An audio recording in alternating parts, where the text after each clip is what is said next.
Chennai ECR, OMR பகுதிகளில் புத்தாண்டு கொண்டாடுவோருக்கு போலீசார் பல்வேறு கட்டுப்பாடுகளை விதித்துள்ளனர்.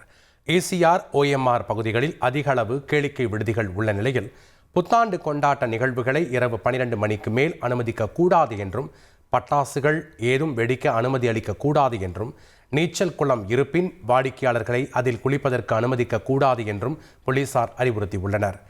அனுமதி பெற்ற பார்களில் அதற்குரிய இடத்தில் மட்டுமே மது அருந்த அனுமதிக்க வேண்டும் என்றும், இரவு 11 மணிக்கு மேல் கண்டிப்பாக மது விற்பனை செய்யக்கூடாது என்றும், கேளிக்கை நடனத்திற்கு அனுமதி அளிக்க கூடாது என்றும் போலீசார் கூறியுள்ளனர்.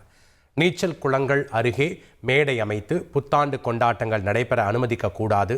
புத்தாண்டு கொண்டாட்டங்கள் நடைபெறும் இடத்தை சுற்றி CCTV கேமராக்கள் பொருத்தியிருக்க வேண்டும் என பல்வேறு கட்டுப்பாடுகளை விதித்துள்ள போலீசார் விதிகளை மீறுவோர் மீது நடவடிக்கை எடுக்கப்படும் என்றும் எச்சரித்துள்ளனர். செய்திகளை உடனுக்குடன் தெரிந்து கொள்ள உடனே சப்ஸ்கிரைப் பண்ணுங்க.